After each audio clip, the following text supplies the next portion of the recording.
The Unofficial Lounge with Ashante, Cravonne, and Monty.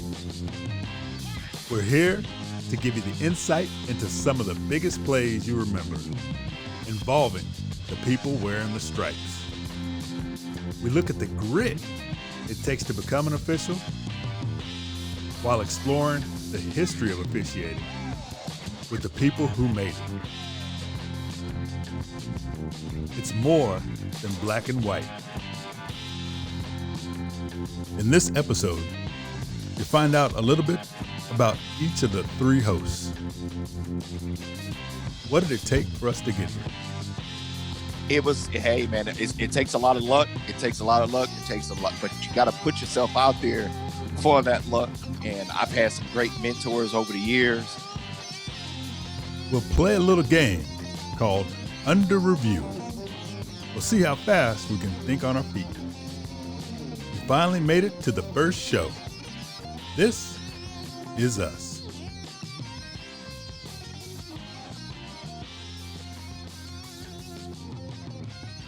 Hi, I'm Ashante of the Unofficial Lounge. How you doing? This is Monty of the Unofficial Lounge. And this is Cravonne of the Unofficial Lounge. So Cravonne, what makes this the Unofficial Lounge?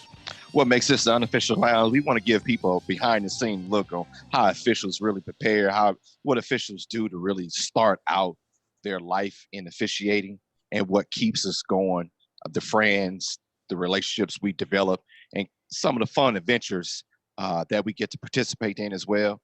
And hopefully some of the great moments that people remember in sports, we can bring it to you from the official's point of view. So Cravonne, what's your bio? My bio, right now, just a little brief. So I live in Lancaster, California, wife, 2 kids, currently officiating at the Power 5 level. This will be depending on what COVID do for us, this will be my 22nd year on the football field. And Ashante, How about you? Man, this is going into my 9th season football officiating at the FCS level. You know, just moved to Southern California in the high desert, lovely 13 years ago, to be exact. You know, just starting this journey. All right, and Monty, how about you? Give us a little short bio. Let the people know who you are. So this is Monty Montgomery. Government name, nice. I'm currently working at the D3 level of college. I've been officiating for the last about 10, 11 years. And then out here living in a place called Lompoc, California, the most beautiful place in California. It's right up the 101, right past Santa Barbara. Beautiful wine country. Nice. All right, so Shanti, let's get to know you a little bit better. Go on a little. So where was home originally? You say now you live in a high desert, Lancaster, out here with me. Where was home originally? I grew up in Alabama, went to Auburn University, got a master's from both, a bachelor's and master's from Auburn, played football also. Oh, you played football in high school? Did you play in college? I played in high school, and I attempted to walk on at Auburn. The time, which is crazy, the time I was there being a walk-on, that was the time Terry Bowden got fired that season. And okay, that was kind of interesting. All right, that had to be interesting. Was that who came in to replace? Tommy Tuberville came the following season, but it was weird. I just remember going into a game. I forgot who they were playing. Friday, the week we were practicing, Terry Bowden was the coach. And then that Friday night, you seen it on the news that he got fired. So that Saturday, they had the defensive coordinator, Bill Oliver, took over. So, and then the following season, Tommy Tuberville came over, and that began his run. And we're not going to talk about that. The players had no idea. None. Did that affect you walking on? It did. It had an impact on it, but at that time, I kind of knew. You know what I'm saying? I was stagnant, so I was like, yeah, it's either I wasn't going to the league, so I went to school. I studied, focused more on school. So okay. And you said you received 2 degrees, master's and a bachelor's. Nice. Yeah. So what got you from Alabama, going to school at Auburn, walking on to now being an official in Lancaster? I mean, that's a long way away from Alabama. I know, right? So yeah, I started initially, my initial first job out of school, graduate school, was in Utah. Then from there, my next job position was in the high desert. So it was all about they was paying. So, you know, elevating part of life was just, follow the money, right? Get that loot. Understood. So how did you get introduced into officiating? Just happened to have a conversation with a coworker at the end of work. You know, he saw that he asked me, did I play sports? And I told him, he's just like, hey, you're interested in being a football official. I was like, yeah, I give it a shot. And he made a phone call, called somebody, and they said the meeting's tonight. It's 4:00. He's like, the meeting's at 7, and bring your checkbook. Oh wow! And I showed up, show up to the meeting and bring some and money, huh? and I wrote a check. Before I could sign my name, they said it's gonna be $100, bruh. Did they even explain what the money was for? To this day, I don't know what the money's for. I digress. Understood. Now, have you only done football, or did you try any other sports when it comes to officiating? Yeah, due to my job, football, I can do multiple sports, so I just focus on football. Basketball to me seemed like it was too many stands. Getting screamed at as a football official, they hate the official, but they don't see your face. With basketball, they're on top of you, so they can see you in the free world, and anybody can walk up on you and say, "Hey, you look like somebody." I recognize you from somewhere. Oh, you that guy that made that bad call last night. Yeah, basketball, everybody think they know what a travel is or a foul. So that's true. Football, we do have a little bit more distance. Yeah. We do have a little bit more distance. They just assumed that was a DPI. Right. And so now you're at the FCS level. Mm-hmm. When you started, was it just high school or? I started in high school. I had no aspirations.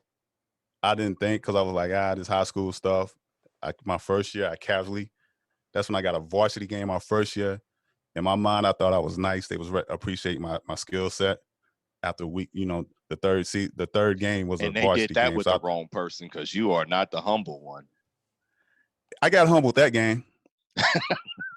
When you show up and dudes screaming at you like, "Hey man, you look terrible," and I was like, okay, I had to step it up, because I'm like, the officials and the coach are not going to scream at me. I'm at least know what I'm doing so I can talk back.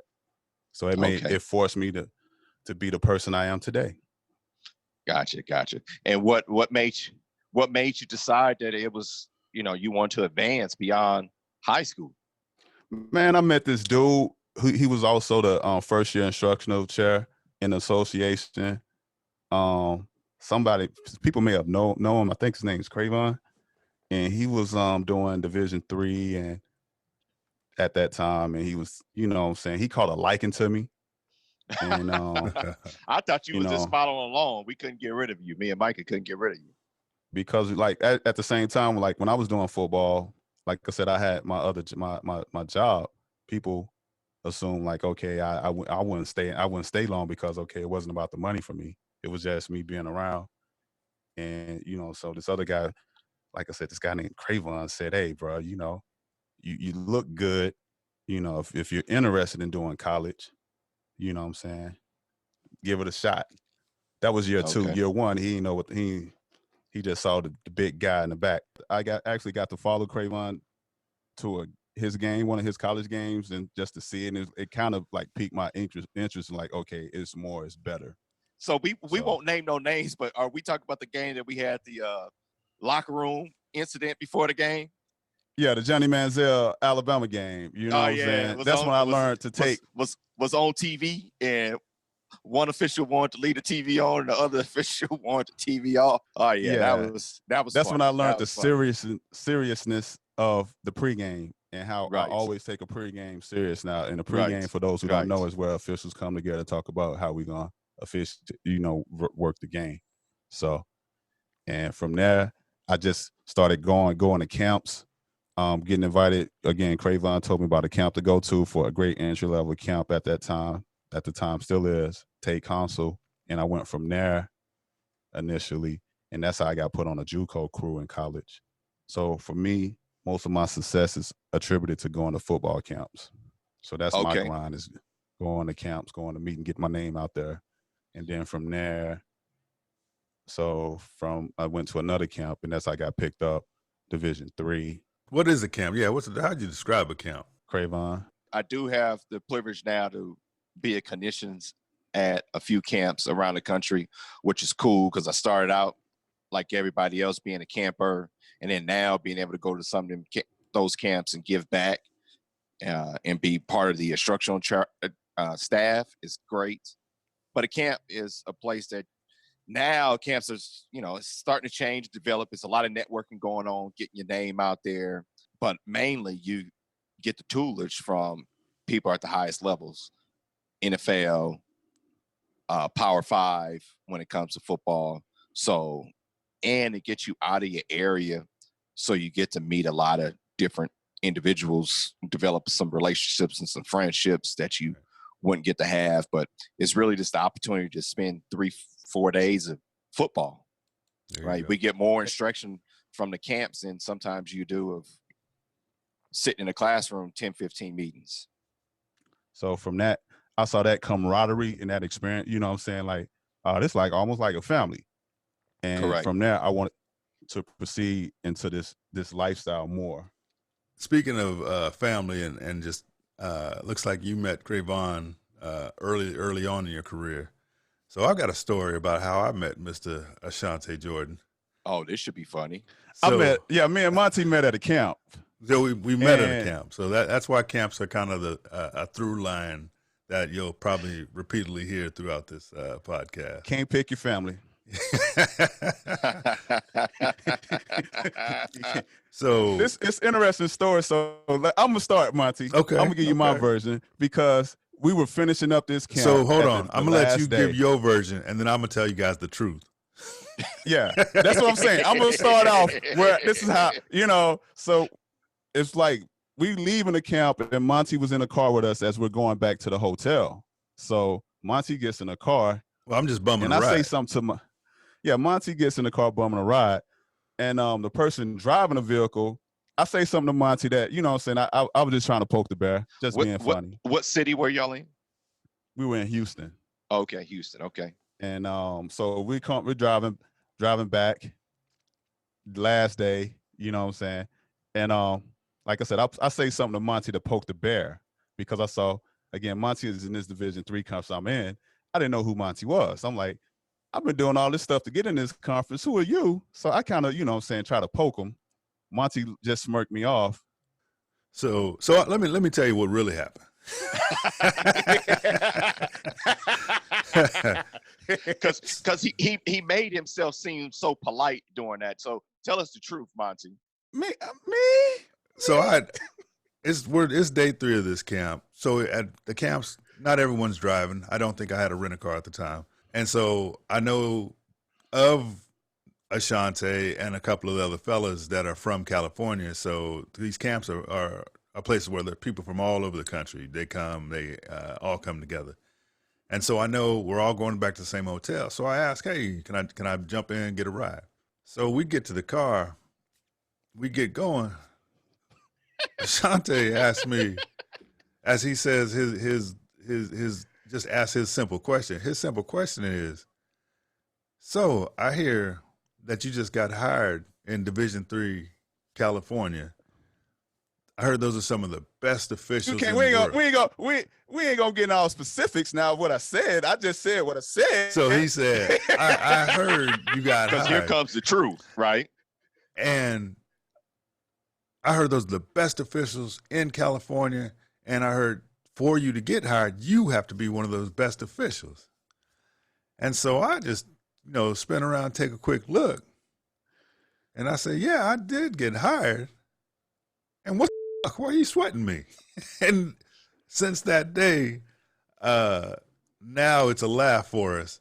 But I just know Ashante's personality is he's going to kind of say things to knock you off guard, to judge your reaction, to see how true of a person you are. And he always testing you. Always testing. The angry one is always testing you.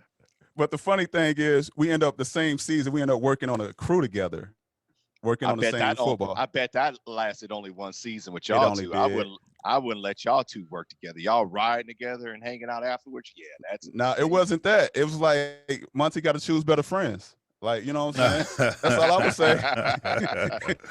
Well, as they say, if you want your friends to come to a football game, you better bring them with you because you ain't meeting none of them there. I remember a totally different version, Monty. I don't see how you took that the wrong way. Oh, okay. So what are your goals? So we all in here, we all working this stuff. What's the goal? What's the grind that got you through all this stuff? So yeah, around about year 2 or 3, that's when I realized, like talking to Cravonne, I set an initial goal of by the age of 40, if I'm not either approaching the NCAA level of officiating, you know what I'm saying, I'll just wind down and just be a mediocre high school official. And you're doing a good job of that. You're still a mediocre high school official. You're right. At what age did you start, Ashante? Your goal was to be at the college level at 40. What age did you start? I think I started at either 31, 32. Okay. So you was full-fledged into you was into your career when you started. I was a grown man, you know what I'm saying? I wasn't staying at my mama's house, you know what I'm saying, on their Wi-Fi, you know what I'm saying? Right. I think kids up to 25 still get on their parents, stay on their parents' insurance. I had my own Blue Cross Blue Shield. You know. Humble brag, as always. What else do we expect from Mr. Jordan? But yeah, that was the goal. But now looking at it, like I said, it was just something to reach for. And like I said, even I didn't know JUCO getting at that level was considered NCAA. So I had already reached my goal prior to me turning 40, but it was just something to shoot forward to after. And, you know, the goal is to somehow touch that level that Cravonne is at, you know what I'm saying? Press the button money. You know, that Power 5 level. Yeah, big time. Trying to get to the big time. But not for me. What about you, Monty? So, and yours is just going to be a little bit longer than everybody's. A little, maybe. I started out in high school. I started out with actually out here in Lompoc playing youth football, just like everyone else. High school football. Went on to play JC football out here, and then after that, after a long stint at JC and college, it took you 8. Didn't it take you 8 to get a 3-year degree?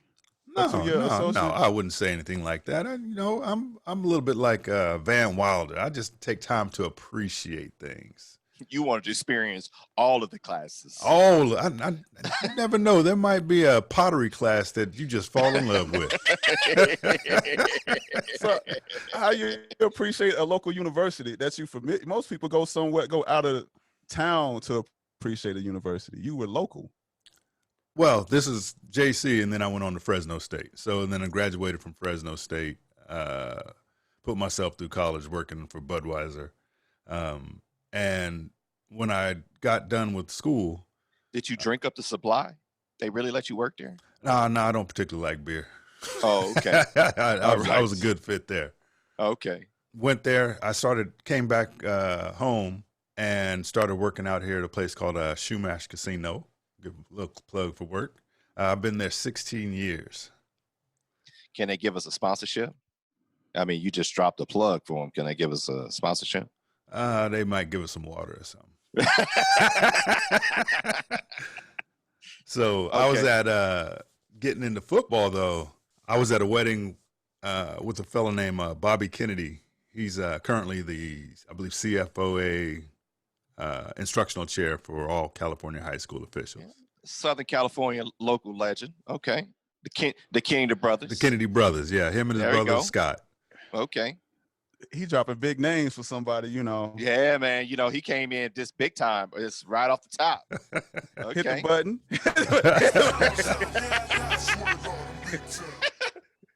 So we're at the wedding, and, you know, a couple drinks in, you know, they started asking me, you know, how you played a little football. What are you ever thinking about officiating?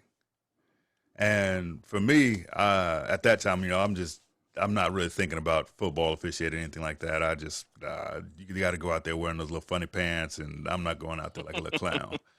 You ain't like the white pants. You ain't like the white pants. Didn't like them at all. It was the socks that was worse, but yeah, the uniform was bad. The uniform was bad. Tighty whities. Right. And so, you know, after a while, after a few drinks, I finally agreed to at least go check it out. I get to work in a couple little, you know, Pop Warner games, and the big thing that it taught me was that it just showed me how much I really didn't know about football. So when you say checking it out, you went and actually worked some youth football games? Right. I joined the association and went and worked a few youth football games. Oh, they took your money too, huh? They found another sucker. That's how this game worked. Hey, all the association dudes got to get somebody to sign up, pay these bills. So you went and tried out a couple youth football games, and you realized you didn't know what the heck you was looking at. Probably watching the ball too much and all that other crazy stuff we all started out doing. Absolutely. And what got you to move on from there? So it's not like Los Angeles out here on the Central Coast. We have about 120 guys back when I started, and we're spread across a wide area with just that few amount of guys, because we're going all the way from Bakersfield to Paso Robles down to Santa Barbara. So y'all spread out. Okay. We were spread out, and I had an opportunity to work varsity pretty early. As I'm working varsity, probably my first. That's a big time shot too. Okay. I had the opportunity to work varsity pretty early. All right, go ahead. Sorry. I ain't say nothing, bro. I was gonna let you live. As I'm working varsity, my first round of playoff games, the coach actually wrote a letter back to Bobby and said I did a good job. Hold on, you had a coach lie for you and tell Bobby you did a good job? No lie. They just saw the way I move and how smooth it is. You still had that same walk back then? you still got right, man. You got that Kubo D walk, right? This before video, we got Huddle and all this other stuff to watch right. Other officials. So Huddle is a thing kind of like YouTube where you're able to share videos, which we didn't have when I first started. And when I first started, they had little packages that you would give the coach with a letter asking him to record the game to a tape or a DVD. And this coach actually wrote a letter in saying that you did a half good job to Bobby. Absolutely. Okay. That lets you know how bad the other officials he saw, Cravonne. Right. They must have been pretty terrible. Well, but the thing of that is, though, it's the playoff game, so we're down in the LA area doing it covering for you guys. Ain't no you guys. I ain't know you guys. I don't know. That's how it works in Southern California. Yeah, so he's basically for everything he's seen all year, he couldn't believe how well I did compared to what he had seen. Okay, and so what took you beyond high school? So after that, there was a couple guys that were working JC football, and so what I did is I started working JC football up north and down south. So I was doing 2 different associations working all over California for JC ball.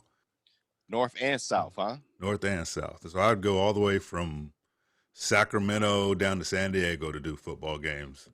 Wow. Well, you said you were central, so, you just meet in the middle. That's right. Okay. And then what took you beyond that? Now you're saying you're working at Division III level. What was your next step beyond the local JUCO? What did you take the same route as Ashante, going to camps? How did you make that next step? I did go to a couple camps, but I don't think camps were what allowed me to move on. I think with me, it was more of doing so many games in so many areas that I knew and started to network with a lot of different people from a bunch of different places. And so you was doing a lot of kissing up to a lot of different people. Man, all over California. You got a football game in California, I work it. Anywhere and anywhere. Hold up, Cravonne. I thought he said he saw this NFL. Somebody evaluated him at a camp and told him he looked good. So yeah, I do remember that story. Adding up, bro. Yeah, hold on. What happened at the Reno camp? Yeah. You got to get positive reinforcement. So there was a time I was at Reno camp. It was the first. You're in the wrong business if you look for positive reinforcement, but. So I was at the Reno camp. This was the year when they finally passed that legislation to limit the amount of contact that could happen in California for high school contact sports. And so went to Reno. I'm working at the camp, and one of the NFL clinicians came by and pulled me to the side and told me, "Hey, you're doing a good job. You got to do a little more work, sharpen your mechanics, but you can work at a higher level." So that's somebody another lie. long-term, right? That's telling you lies You early. got two Okay. lies. You know what I'm saying? Right. So Monty, I have a good question for you. How did you and I meet? So that goes to that whole networking thing I'm doing. You were working at Cal Poly San Luis Obispo, and I believe came in and worked as the red hat, as basically the person to work TV timeouts for this TV game. Okay. So I Those games remember on that TV. now. Okay. Yeah, Did we go? absolutely. Did we go out? Did we go out to dinner afterwards? Oh well, of course. I one thing I do is socialize. Oh, you do socialize well. Okay, I think I remember that trip now. Did I have about 20, 30 people with me probably? Yeah, so what really stood out about that was Cravonne's mother was wearing stripes in the stands. So I knew she wasn't there to watch the kids. You're right about that. Mom does support. Yeah, so I think it was that, and what that showed me was just how what you kind of do need in this grind is a little bit of support, and there's got to be people that, as Ashante said, his job allows him to take off. Your mother supporting you. It's a real network of people that you have to have behind you to get through. It ain't the his grind. mama, it's his entire family. Yeah. It goes from the oldest all the way to the baby. You know what I'm saying? It's a baby rooting for Uncle Cray. You know what I'm saying? I think let's just say Cravonne had. That's another thing when your family come to a stadium and they rooting for you. People talk reckless to the officials. Oh man! And sometimes you got to let your family know, like, hey, if they yelling at the fans, because I watched Cravonne before, and I've seen, even watching football games, I've seen people say something bad about the officials. I have to catch myself to say, actually, they did a great job. But you don't you can't whoop everybody. Right. So, but Cravonne now roll deep. And telling that story, that's the hence why I tell my family now, no more wearing stripes in the stands, because it was an episode, right? It was an episode like that, and one of my nieces just had the hardest time in the world because it was some guys in the stand and had a little bit too much to drink, and I think she was maybe about 7, 8 at the time, and she was just upset that they was talking so much stuff about her uncle. And I don't know why they would be doing such a thing, but So Monty, what is your highlight so far in your officiating career? For me, the highlight to this point was actually having the NCAA select me to go do a playoff game in Texas. Ooh. Hit the button, man. Hit the button. Hit the button on that, man. So, so this gonna go back to me. I'm gonna hate you right now. So this gonna go back to me and Monty when I first met Monty. You know what I'm saying? This go back to what I told him then.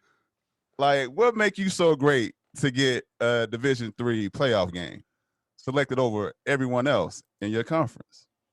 Well, I don't control the selection process. I am just a person who benefits from doing things the right way and making sure that I prepare myself for any opportunities to come about this, sir. Oh my goodness! Did you rehearse that?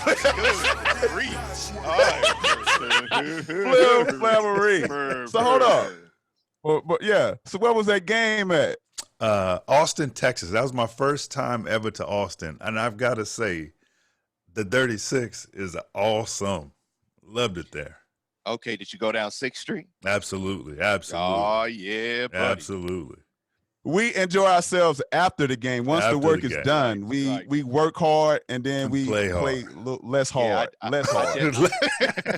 I definitely have a funny story when it comes to Austin, but we'll talk about that another time. But Austin is a fun city. Absolutely. So how was that experience, the Division III playoff game experience? So that's been the closest thing I can say to other. So I've been fortunate to do a couple other D1 games down in San Diego, and that is probably the closest thing to a D1 experience at a high level that I've been able to do. Was that your first travel game? Where that you was my had to travel my very first travel game was to Austin, Texas. Oh, okay. Okay. All right. So another crazy thing with me and Monty, like being that we work together and we're all separated by almost 150 miles. So me and Monty, you know what I'm saying, when we worked on a crew, we would always get together, watch game plays, whatever. And we carried that over into the off season to where we were trying to train, to where we started, you know what I'm saying, having online meetings and all that, which led to, you know what I'm saying, Monty's like, hey, for us to be official or be taken seriously with our rule knowledge, we need to, you know what I'm saying, bring in this, we need to get, you know, somebody, a mentor we can add. And I was like, I know this dude, I think his name Cravonne, he might can help. Had to get the big time. We had to bring out the big guns. Yeah. So Cravonne joined us to legitimize us when we started this 3 years ago, right? We were the first to say, let's have online meetings and bring people from all across the country. Like pre-COVID, right? Pre-COVID. So where, and people looking at that as odd, like, man, y'all doing this, but I don't understand why we can't meet in a room. I was one of them. Well, that was when you had already started the doc, right, Cravonne? You and a couple other people? Right. We had started the doc, and Patrick Turner, a few others, right. But that Cravonne didn't see the vision because he was like, I'm going to the doc. What y'all doing online is cool, but bro, we need to drive down to the dock. That's it. You got to get to the dock, baby. You got to get to the dock. So the problem with the dock is the dock was on a Tuesday at the bottom of the 405. Oh, trust me. Pre-COVID. Hey, me and Ashante know every Tuesday. I think we met I was like wheels up at 2:30. We rolling.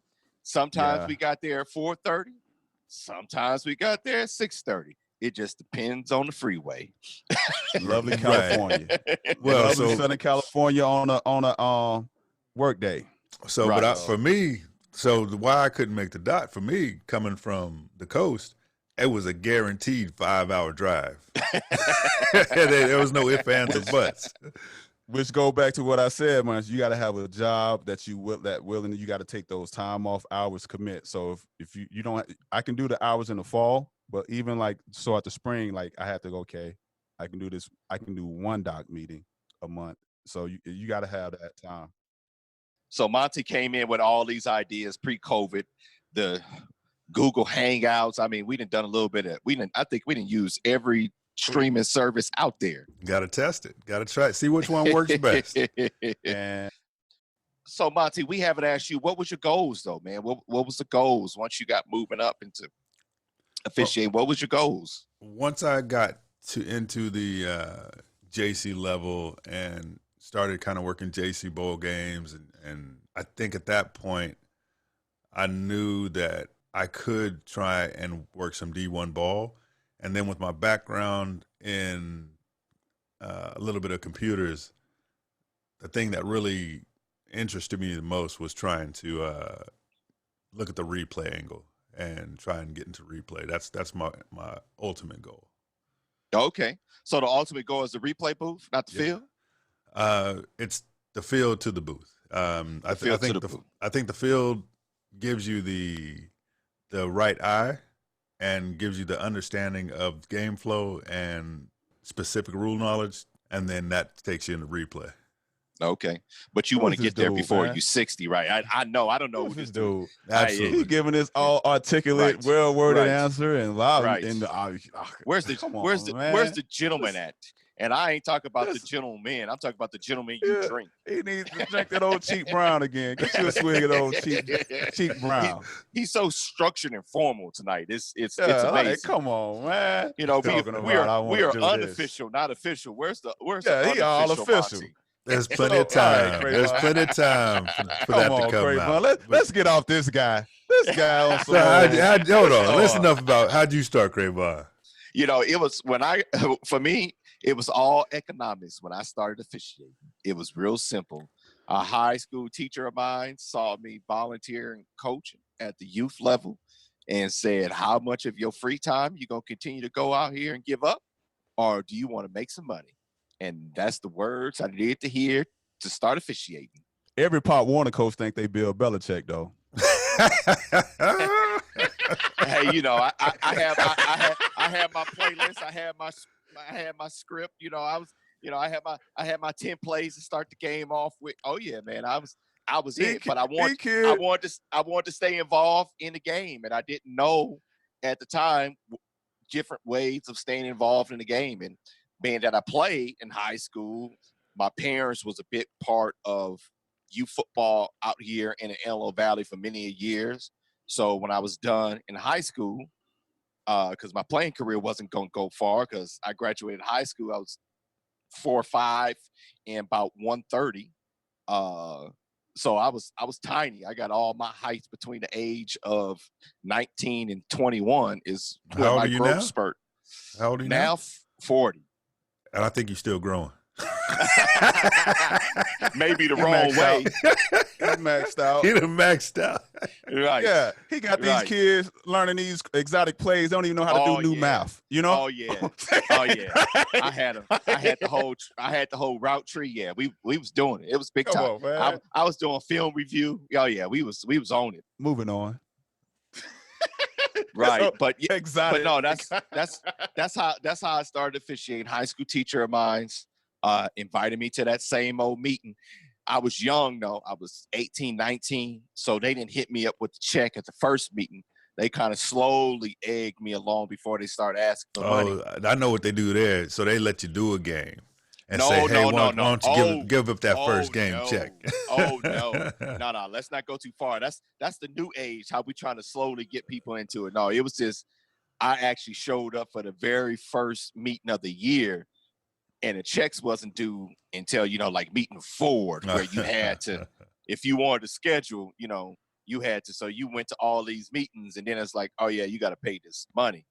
But I tell you guys, I absolutely hated my first year experience because of the fact that it was kind of just 18, 19, thrown in a room. Here's a book. Here's some rules. With angry grown men. Right. And they just sitting there for 2 hours going around in circles. I didn't have a clue what I was doing. So I get out there working youth football and working high school that first year and hated it because I'm getting yelled at and screamed at. Nobody was giving me any tutelage at the beginning on what I was supposed to be doing. And it's kind of shaped me from where I am now, how I try to give back as much as I can. So people don't have that same first year experience as I did. I actually did not return the following year to officiate because I had such a bad experience that first year. So what made you come back that second year? Once again, it was the economics. I realized being 19, 20 at the time, it was good making $250 working youth football on the weekends before I went out. I was taking some classes at the local JC and need to put some money in my pocket. I was working too. I was working full time at that point in time, but a little extra money never hurt. So once again, it was economics. And the officiating association called me first before the coaching association did. So I went back, and it's been a dream ever since. So what made you jump up to the next level? Like, how did you start that process? So my experience is a lot different than you and Monty's, Ashante, because when I started officiating, nobody talked about going to beyond high school. That was all that was talked about in the meetings was high school, high school, high school. They barely even talked about youth football whatsoever. It was like if you wanted to do youth, you had to stay afterwards, after the high school meeting, to go to the youth meeting for 20, 30 minutes.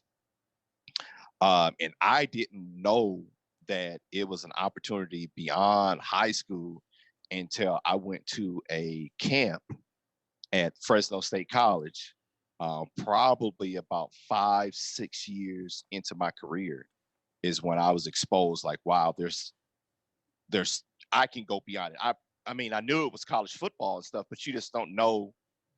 I didn't know anybody that did it. They didn't talk about it in any meetings. So my first introduction to somebody that was beyond high school, I actually had to spend money to go to a camp and get introduced that way. So from the camp, how did you end up working with PT and finding PT and those mentors to get to the doc? What the funny thing is so from that camp in Fresno, I was introduced to a gentleman that was in the NFL. He's still currently in NFL, and he asked me where I live. I told him Lancaster. He was from Florida, so he's like, "Okay, where is Lancaster? Is it close to LA?" Yeah, it's close to LA. Okay, start going to meetings in LA so you can get some experience, because we don't know anybody that live in Lancaster. So you got to get out of there in order for your career to do something. I'm like, okay. So I actually started attending meetings in LA. It was some spring meetings they had. And then from there, that's when I really got exposed to the JUCO level, Division III, and so on. I met Patrick Turner for the first time, which really changed my career. PT. Also meeting Chuck Stewart at these meetings. It was amazing for me because I went from a local high school group that had nobody really doing anything beyond high school that I knew of, even though I found out years later there was secret meetings going on for the collegiate level. There was a handful of guys that were doing JUCO in our unit, but they didn't tell anybody. But I went to these meetings now in LA to where it's NFL guys in a room, it's Division I guys in a room, it's officials at all levels. Now, mind you, I'm still in my early 20s, so I'm sitting there all googly-eyed, young, and just excited to be there. And I caught the bug from there, and it's been an experience. Football, where I think for me, compared to you two gentlemen, is that football has kind of guided a lot of my experience in life, because I was nowhere into a career outside of football. Still a dependent. Yeah, you're right. You're right. You're still a dependent. Exactly. What are you talking about? Yeah. So you say that football has been a big part of your life that's kind of shaped your life. Are there any big incidents where you had to make a decision between football and life? Yeah, man. I had to make the decision of, at the time, I was assigned the Division III National Championship game. I forgot what year this was, but that was the high. The Stag Bowl? Yeah, the Stag Bowl, Division III. ESPN. ESPN. In Virginia? In Roanoke, Virginia. I mean, one thing we'll talk about on this podcast is some of the places that we have experienced that if it wasn't for officiating, it'd be no reasons whatsoever we would be in that town, in that city. Virginia's for lovers. Oh, yeah. So I was actually working for a small university at the time, and I had been there a few years. And I told my boss, he was a big football fan, actually spent a little time in the league himself. So a big football fan. And I was going to all these. So when we left at 2:00 on Tuesdays, he knew, because I was out of there early, worked. So I was probably there about 3-4 years, had this agreement. Now I get assigned to Division III National Championship game. I'm excited. Highlight of my life outside of my daughter being born. And I'm like, man, here we go. I go tell him about it. Next year, I get an email from his secretary basically saying I don't have approval to leave work because I needed 3. They want us to leave on a Wednesday. First opportunity to travel, Division III National Championship game. I'm going to be on TV. I made it, Mama. I made it. I made it. Hey, man. It's a beautiful thing. Yes, sir. And then, now I'm getting mad because they like, hold on, you can't go. I'm like, the school's out. This is in December. School's on break. I'm just showing up to get some odds and ends done before the next semester start. I'm ready to roll. Nope, can't do it. So I had a long conversation with my family. And that's why they have always been a part of my officiating career. And I made the decision to go to the game, and wound up coming back after the game was over that following Monday, and I got pulled into the office. My stuff This was ain't gonna already work. packed. Right. Oh, My stuff was already Cravonne, packed up for me. And this they ain't gonna said, work for hey, us. all of a sudden, this 3-4 year agreement that we've been having, I've been leaving work early and all these other things and not being paid for it, right? I wasn't We like gonna putting it we gonna go a new direction. right. They And was like, we moving on. And boy, oh boy. So that was an experience, man. Football is not the most profitable thing, especially at the Division III level. So it wasn't economics I was going off of making that decision to go to the game. It was all just the love of the game and the passion behind it. so football had to work for you. You know what I'm saying? Yeah, I made a strong commitment right there to football. So whenever football start getting on my nerves, I have to remember all the things that's been sacrificed, not only from myself or my family. I missed a lot of birthdays, a lot of anniversaries, and family parties and all that other stuff because it's football season. So what's the goal of your grind? What are your aspirations out of this big time? Well, I believe we all have to set some type of goal. So That's right. kind of going back, making that decision to walk away from that job at the time.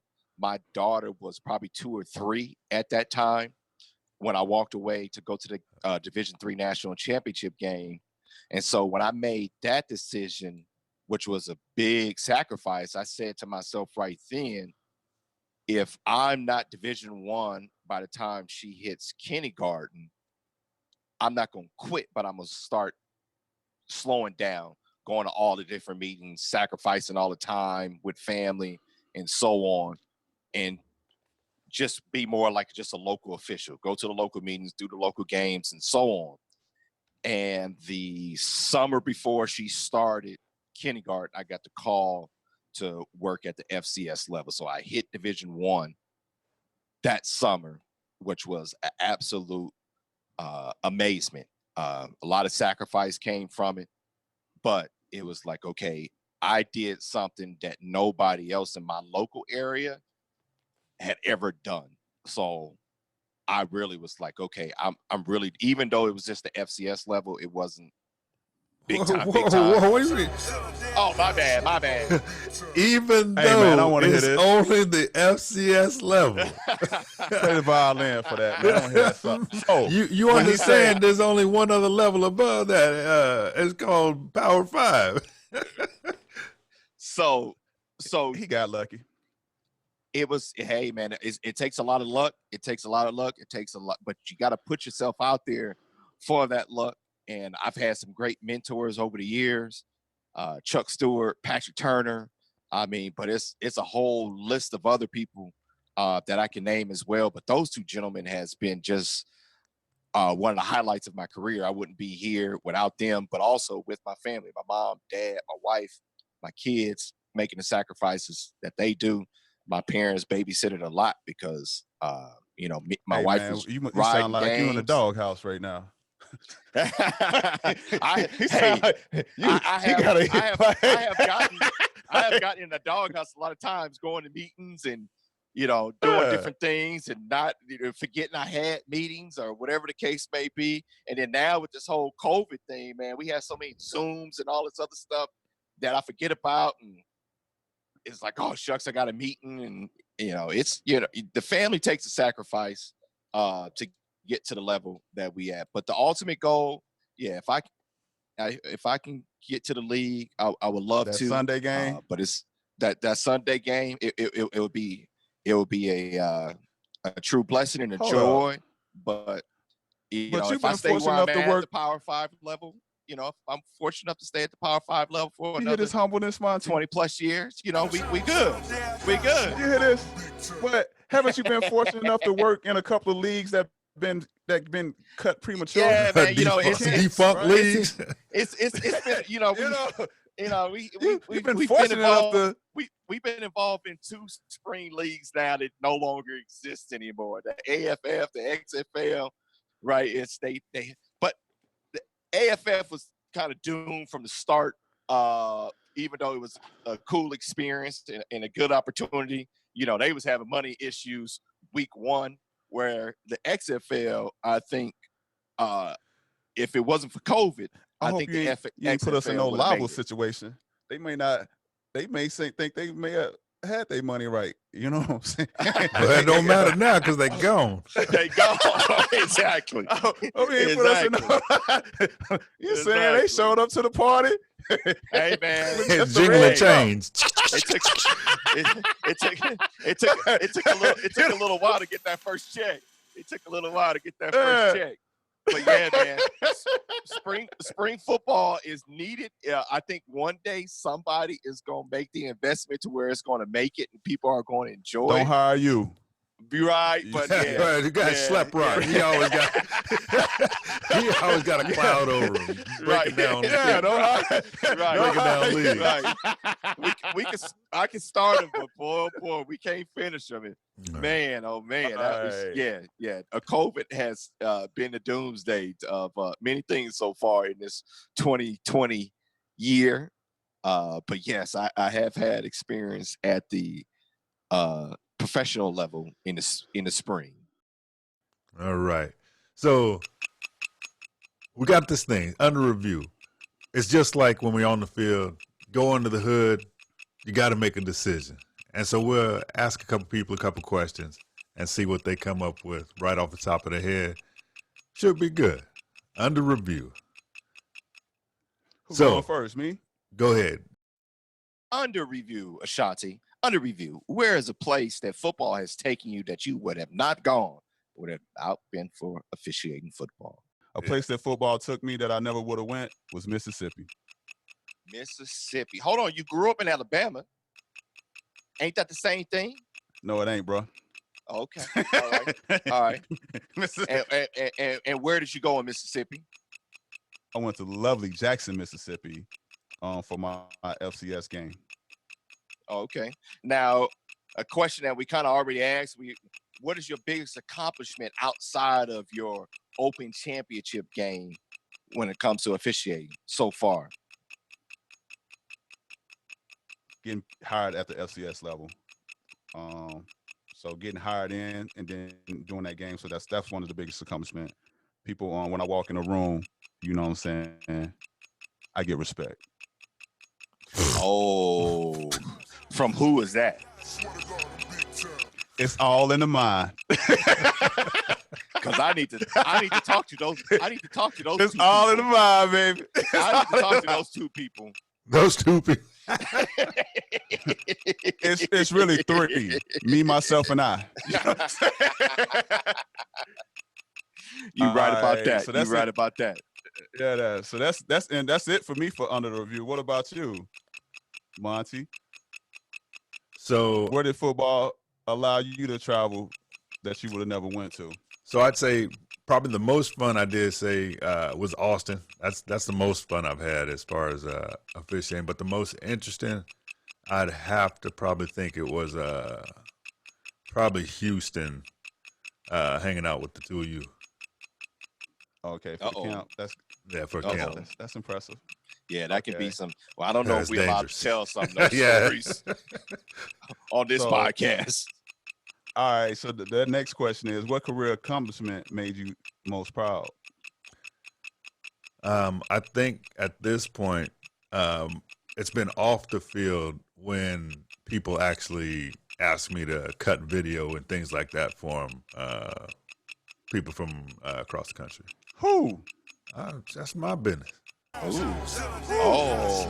Oh, that's my business. He gonna big time me. He gonna big time me under review. He gonna big time. He gonna big time me. All right, Cravonne. What do you think of when you hear the R say the previous play is under review? Well, if it's a play that I was involved with, I'm like, what they looking at? I don't see what the problem is. Wow. That's my first thought. If I'm involved, what they even looking at? You know, because you have to be confident in what you do. but replay is an essential part of the game now. But if you know what the play is about, you try to give as much information as you can. But sometimes replay come involved in stuff that you just didn't even know happened. It could happen on the other side of the field. But to me, really the first thing, if it's a play that came my way, I'm like, man, what they looking at? Okay. It's you gonna either confirm or stands. Got you. So where did the football allow you to travel that you would not have went to, Cravonne? Oh man, I have truly been blessed. It's actually a few places. Roanoke, Virginia was one of them for that game. That There's ain't no big reason. enough. Don't they call you passport? Not big Ain't that enough. ain't you passport? Hold on, wait. TB? Hold on. I said it was. I said it was a few, but Roanoke is one. I mean, I've hit probably 30 different states now because of football, Need a 2-minute answer. which I never would have did. Oh, okay. And mine is still shorter than yours because you ran out the play clock before you even started. But the biggest thing so far, I would say, is going to Sydney, Australia to work a football game. Oh, there you go. That is an experience that I've always wanted to go to Australia, but when somebody else is paying your way and you get to do something you love doing, yeah, that was an experience. Awesome. All right, that's under review. We'll have a little continued segment with that as we go. So let's wrap this thing up, fellas. Show summary. What can people look forward to in the future? What we're gonna bring? Well, to the in the future, we're gonna have to get the unpolished Monty back. We're gonna have to get the loosened up Monty. He's so structured, so formal for everybody today. We gotta get him. The Monty I met a few times. I was like, woo, okay, this guy. I gotta keep my shirt on. hey, Cravonne, we got to get the Monty I had drinks with last night. You know what I'm saying? Oh, there you go. See. Yeah, so, but he was 2 double gentlemen in. Okay. Okay. At that point, ready to roll. Ready to roll. Because when you say that last night is we talk about the officiating, the grind. You guys was together last night because of a football meeting, right? Got together, watched some film. Absolutely. Got some mentorship. Even though both of your football seasons has been postponed due to COVID, right? Earliest y'all may have games is what now, January? Hopefully. And we'll get into that on the next show. Okay. More of that.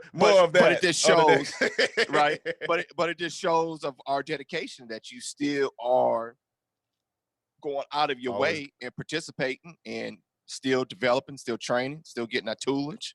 You guys meet with Chuck and PT yesterday? Yes, sir. Got to stay ready. Yeah. Okay. How bad did they beat up on y'all? It wasn't bad, but I'm still recovering from some of the hidden wounds. You still licking your wounds? Got jugged a couple times. Got waterboarded, So all the tactics that they practice is not fair. Because the one thing, toughen you up, though. Right. The one thing people have to understand is that us as officials, we are hard not only on ourselves but on each other. We are our own biggest critics. So when it goes down to film review with your peers, it can be a bloodbath sometimes. That it was. So Monty, what's some of the stuff you're looking forward to on this podcast? So with me, I want to get into telling a few stories, kind of get into the history of officiating. See who are the people that make this thing happen, and how did they get to the heights of their careers? Okay. Once again, a nice structured answer. I like that. And Ashante, what you looking forward to in this podcast?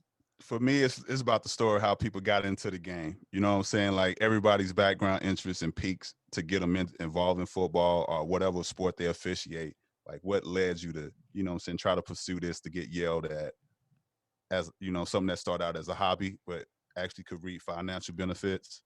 You know what I'm saying? What made you get into that? You know what I'm saying? So that was just for me. And to crack a couple of jokes. Just a few, right? Just a few. Oh, okay. And then talk about your height often. You know, I don't get into it, but so I'm just taller than you two. People I gonna be wouldn't so when they see you, people gonna be so disappointed. They'll be how so short you are. disappointed. Like, you know what I'm saying? Like that. It's like, oh, Like, nah. he just 6'1", you know? Right. Barely. But with I his was shoes on. Hey man, I got properly measured. I told you I did the proper weight and height at Auburn. So officially 6'1". Man, we know every football program lie. Nah, they didn't lie. And it's not like it's not like you was at the combine. Football brought the three of us together, which we two of my best friends, people I talk to I talk to y'all more regularly than I do to people outside of football officiating. You got to know more people, bro. That's probably but we definitely gonna keep it loose. We gonna keep it light. We're going to get Monty off of the structured form of, hello, this is the unofficial podcast coming to you live. Late night radio host Monty. Right? Late night radio on the Smooth Channel. I'm Ashante of the Unofficial Lounge. And I'm Cravonne of the Unofficial Lounge. And I'm your radio host, Monty Montgomery of the Unofficial Lounge. Talk to you soon. On the next lounge, we have two-time national championship official Daryl Johnson. Hey, thanks for having me. I've enjoyed it, man. It's been a blast. It's like sitting here on the couch having a few adult beverages and just talking with the boys. Future episodes include the Big 12 umpire Scott Teifer, the Pac-12 zone referee Steve Strimling, and 28-year NFL veteran official Chuck Stewart. Come join us for the ride. Thank you for listening to this episode. Remember to please like and subscribe, as the Unofficial Lounge is available on all your podcast streaming outlets, including Apple, Google, Spotify, and Anchor. We look forward to you joining us next time in the Unofficial Lounge.